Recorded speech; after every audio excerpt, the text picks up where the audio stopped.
new single, Roll Slide Bro, is climbing up the R&B charts.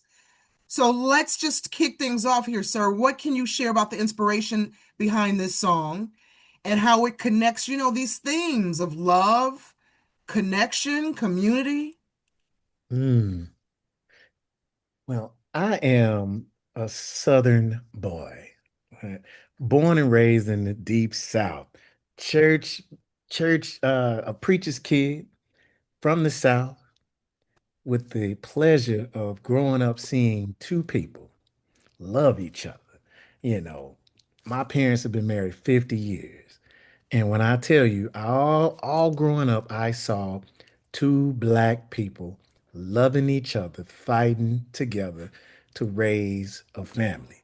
And I know as much as I wish that was the norm, it is not the norm, right? To see a black man working hard, taking care of his family, teaching me by example what love looks like. You know what I'm saying? And I saw my parents roll through life. When I tell you ups and downs coming up in the deep South, Tuscaloosa, Alabama is absolutely the deep South.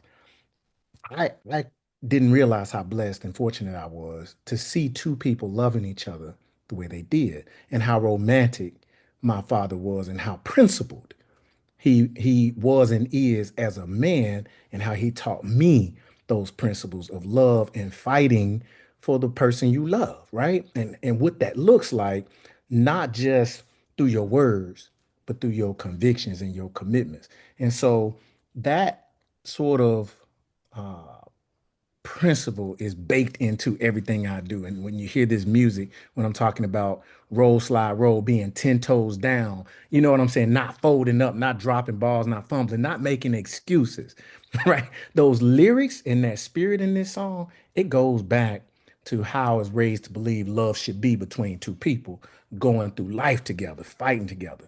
And so this song, it's just the upbeat epitome of what my whole entire new project is all about. It's about love, making black love look beautiful again, right? As opposed to what, in my opinion, a lot of the way black relationships are depicted through music oftentimes isn't positive, isn't uplifting. And so this is the path I've chosen to take with my music, and roll slide roll is just saying, hey, if it ain't nothing else, we're gonna do this thing together. We're gonna be in sync, and we're gonna have a winning. What does it say? It a winning team when it's you and me. So let's roll slide roll. Your single is 27, it hit 27 on the Hmm. Billboard Adult R&B Airplay chart. Yes, How would you describe this moment for you? Releasing this song, celebrating this song, and then having it chart on Billboard. it's humbling. Success for me is always humbling because it's never guaranteed. And like you just said, so many people work so hard to get anywhere, and success is never guaranteed. So whenever something good starts happening for me, it humbles me and makes me grateful that I'm able to achieve any type of success. I'm not one of those people that walk around saying, "Oh, I'm that dude," or "I got," it." I honor the hard work that everybody puts in to their craft, like you just mentioned, to get any type of success. So to be here and still rising, and for the song to be taken off, it just humbles me and points me in that direction. Like, I got to keep working hard. I got to stay at it because I'm blessed, right? And a lot of people don't see success as a blessing; they see it as an entitlement. And I beg to differ. And I know that you are very much an advocate for mental health and Hmm. mental health awareness. How do you use your music or hope to use your music to inspire more open conversations among men surrounding mental health? Well, I'm glad you brought that up. I have to go back to talking about my father, and how he not only through words but demonstrated to me that being strong is not always about how physically strong you are. It's not about your bravado. It's about your humility and service. like your commitments, and that it's okay to be vulnerable and open. He hugged me, right? He encouraged me, he challenged me, but he helped me become a full man, right? And I have had an opportunity to work with my brothers and be around my brothers who may not have been told that you can still be a man and cry, or you can still be a man and admit you're wrong, or you can still be a man and admit that life is tough and that you may feel like you're failing. See, I was taught how to respond to those feelings. In mental health and spiritual health and emotional health, especially for Black men, is about first acknowledging the trauma and the tragedy that we face, but how do we respond to it? And I think the perspective that I take through my music and through my words and through the way I live my life is, yeah, you can knock me down. But what am I going to do? Am I going to complain or am I going to get back up? Am I going to become angry and bitter or am I going to become better and motivated? How we respond is how we exercise the mind the same way we exercise our body, right? And embracing pain as something that makes us more powerful. And so I will say that I was fortunate enough to be taught that, and I've taken on that responsibility to share that. And I use even my songwriting therapy program where I'm working with young, especially our young Black men who are from the, at-risk population who might have been incarcerated at some point, who love music, who love to rap, but they're talking about their trauma in a glorified manner, but not first realizing that I'm hurting because my dad was not here. I'm hurting because my friend was killed. Like, that's not a rap song. That's not something to glorify. That's a pain that needs to be talked about and dealt with so that you can become whole again. And so, through that songwriting program, it opens up a safe space for young men who might have been told that being hard is the only way to maybe even shed a few tears or find connections with other people who are also hurting. And so using music and songwriting has been sort of my way to facilitate healthy engagement to deal with our challenges. And so I'm no expert. I've never been trained. Not a mental health therapist. All I know is that as a man myself and as a successful songwriter, a successful artist, I too know what it feels like to hit my own rock bottom, where I felt hopeless and helpless, like no matter how talented I am, I'm not good enough. Not something I walk around posting about, but it's something I experience. So I have an empathy for other people and other men who may feel rejection. And some of my best music came from those experiences, like my song many years ago called By Myself. When I says I've been rejected way too many times in my life, but I won't take no for an answer anymore. How did I respond to the rejection? I said, I'm not stopping. And if I have to go on by myself, I'll go on by myself. And that connects to people, especially Black men who have experienced rejection and may have been down in some way or another and didn't know how to tell anybody because we got to keep and save face. Oh, man, I can't be crying around here. But when you hear a song that speaks to your heart and that speaks to your vulnerabilities, but also gives you a response to it that says, but I'm going to keep pushing. I'm going to keep going. And that's where you start healing and becoming stronger mentally and spiritually.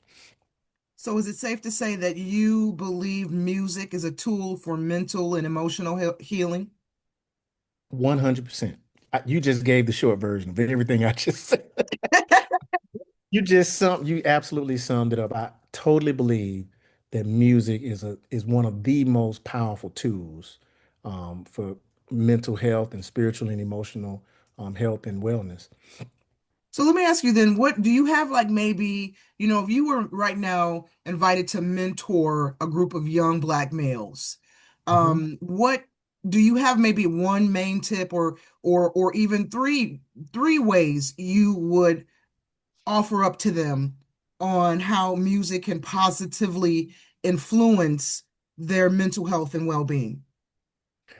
Absolutely. Well, um, the first thing I would say is write your song, right? Let me explain.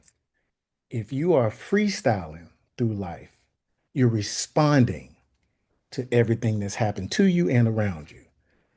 is natural because you're going with the flow, right? And so if you've been in a negative space, if you've been in a traumatic space, then your response, if you're just going off of impulse, will be a reflection of that. But if you write, meaning that you approach things intentionally with purpose, now you're taking control. So when I say write your life, that means take control of your life, take control of your mind, take control of your emotions. That's a man. You might not have power in any other area of your life, but take power over yourself. And that's the difference between freestyling in music and writing music, right? And so I use that as the first step is what is your song? What do you want your life to be? You declare that through your imagination, not through your experience, but through your hopes and your aspirations. That's number one. Number two, um, know yourself, right? Hmm. Acknowledge what you've been through.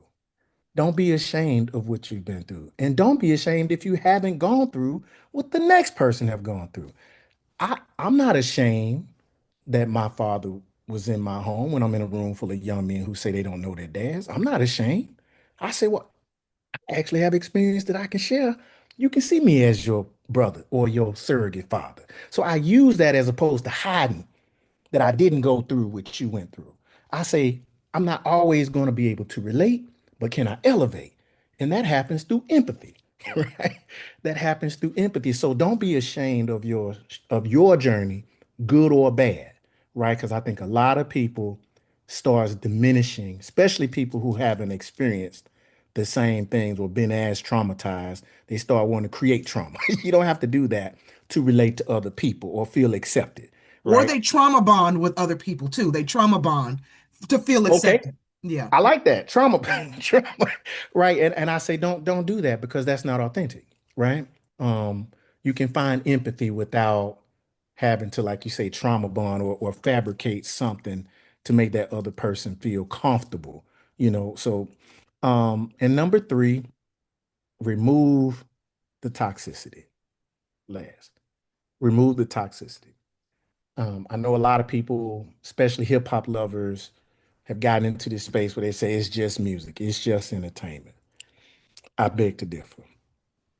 It's not. It's shaping your consciousness, it's triggering your anger, it's influencing your state of mind, your emotional spectrum. I say take some time to intentionally remove negativity from the music you listen to. Listen to music that's positive. Listen to some jazz. Listen to something that doesn't have reinforcement for negativity in it. And if you like hip hop, listen to some hip hop that ain't shot nobody, that ain't killed nobody. You know what I'm saying? Just try it. Remove negativity from the music because that music sticks in your mind, it sticks in your spirit, and those words in that spirit also sticks in you. So don't take for granted. I tell people, do not take for granted that music is just entertainment. Don't do that. Remove some toxicity, just a little bit. You know what I'm saying? Even just a little bit. Just try it. So I know your upcoming EP, Talk to Her Like This, is Mhm. slated for release in January. So, what can listeners expect from this project, sir? Okay. So I'm an old school R&B fan, right? I love old school R&B. And for all of the men out there who didn't quite have the proper way to talk to their ladies, they had a song. They said, I got a song that can speak for me. You know what I mean? The song's supposed to set the mood. If you want some baby making music, you got your baby making R&B songs. You know what I mean? If you're feeling, a certain way about society, you got a song that'll speak for you. But this album is that playbook for my bros who need a little help talking to the ladies. They may have some things they want to say. Well, this is that album that speaks for you, right? Turn it on. It's time to make babies again with this music. You know what I'm saying? Good old fashioned R&B music that speaks to the ladies a certain kind of way. And it's simple, but it's a feeling, it's a vibe that when you play this music, I just want people to feel like they need to cuddle. They need to make some love. They want to get close. They want to feel in love. And there's no magic magic purpose for this album other than for when you turn it on, you feel like this is R&B. R&B is not dead.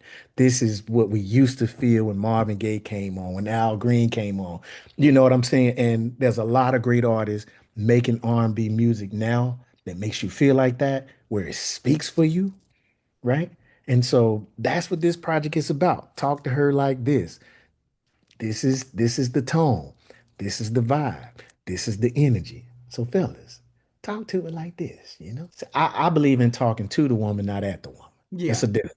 yeah, There's absolutely. a certain level of intimacy and understanding about yourself first, but then about the person you with that that changes how you say things. You're not trying to get something from them. You're trying to share something with them. And so when you listen to the lyrics and in all of my music, especially this album, you feel like you're being talked to, right? Not talked at, not being propositioned. You know what I'm saying? And you're not objectified. You know, you want to feel like, oof, I want to be that girl. And the guy, I need to be that guy. So that's the tone and the perspective I take with the lyrics and the music on this project. And I know that there's a space and a desire for it. You have worked with some powerhouse artists like Kelly Rowland and Joe Fantasia. How has your experience as a songwriter for others shaped your message as a solo artist and, an advocate for emotional well-being? Um, well, working with other artists for me, um, number one, it, it required that I study and pay attention to the other people. Just my story, if I'm from Alabama, so it's not like these major artists are just at the mall. It's not like I'm not in LA, I'm not in Atlanta. So I had to be clever, you know what I'm saying, in terms of how I even get in the spaces for these major artists to even know who I am or certainly to hear my music. So I spent a lot of time studying, not just what these artists were doing, but what I felt their fans wanted to experience. So, for instance, Joe, I absolutely love the artist Joe, but I said, I feel like the women want to hear Joe say something a little different to them. Like, you know what I'm saying? Joe would take you from your man. His song, I'm gonna take you from the man. But I wrote a song called I'd Rather Have Love. And the lady, and it flew off the charts because I was able to change the conversation to something I would say if I was Joe. And so all of his older fans, they might have been into that when they were in their 20s. Oh, he took me from my man. I ain't no, they don't want that in their 40s. They want you to choose them, right? To settle down. And so that song, I'd rather have a love than have a life alone. For me, seeing his female fans respond to a different message from him and the song performed well was very rewarding for me as a writer and certainly helped build my confidence that my message, right? That my message works. Now, of course, as that relates to mental health, it still ties back to who I am as a person. That whatever I touch, be it my pen from the background or my voice in the forefront, how is this going to make people feel? And so and I've always been very proud that when people hear my music, they say the same thing. And for anybody reading this article or learning about me and discovering me, when you go through my catalog, hopefully you can come back and say, I see his DNA. I understand what he's saying, that feeling of every song, be it my gospel music or my R&B music, you feel this wholeness and this wellness and this refreshment um, in the songs that you hear, be it as a writer or as an artist. Mentioning you're from the South and not having connections to access these bigger stars. So how Right. did you do it? You know what I'm saying? Like, how did you get that first big break or that first connection with that major star to work with them? Humility. Humility. Humility. And when I say because I'm from a small town compared to these big cities, I could do everything, right? Like I had to learn everything. I had to learn how to produce. I had to learn how to play an instrument. I had to learn how to record. I had to learn how to write. Well, when I'm walking around saying I'm a producer, well, that's producers don't need another producer in the room, right? So I humbled myself, although I wanted to be known as a producer. I said, well, let me start telling people I'm a writer, right? And so I humbled myself and said, let me just put it out there. I'm a writer. And then producers started sending me their music. So I humbled myself and presented myself as the solution because there are way more producers than there are writers or music producers, shall I say, and than people who could write great songs and demo great songs. So one of the things that I used as a tool for building relationships was figure out what you need and be the solution as opposed to dropping credentials and talk about who I work for. So every time I work with people, um, they walk away feeling like this guy came to solve problems, not to come in here with a resume competition. It's not a competition. And so how you build relationships in an industry where every most people have egos is that humility and say, I'm just here to make everything better. I'm not here to outshine you because I'm gonna get my light. Right. And so in most of the rooms I got in, I got in the corner. Does that make sense? Hmm. But I was in the corner of the room. I wasn't the star in the room, but I was in the room. And so I tell anybody, no matter where you're from, humble yourself and know that if you step into a space as the solution, you'll get more invitations, right? You will, especially being from a small town and not having just an abundance of opportunities. So each moment you get, know what it is you bring to the table, but know what it is they need. Alvin, one last question for you today. Going back to Billboard, we were mentioning your Billboard chart success. Last week, I had to do a report about the Billboard charts. There were two different reports I had to do. One report was about how the for the first time in what a decade or so, Mm. or at least in many many years, hip hop is not placed on the I think the Billboard Top Top 40 40 years. thing. Hmm. And Hmm. then a couple days later, I did a report about how AI generated music is starting to rapidly appear on the charts, right?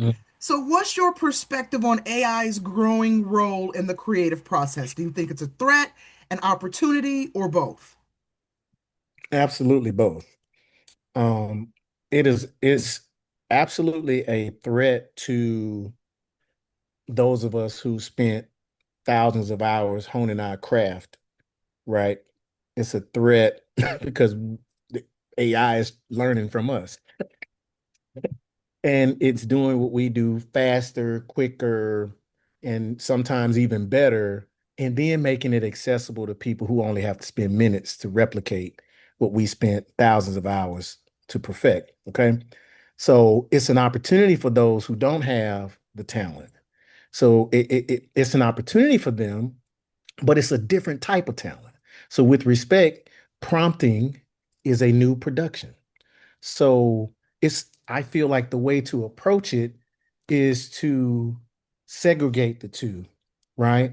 Not to knock the people who are using AI to create these amazing creative ideas with the tools that are now accessible to them that we didn't need to learn how to write a song. I myself, I don't want to get into it. I'm just being honest with you. I like getting my own ideas, but I'm not against somebody who says, well, let me prompt.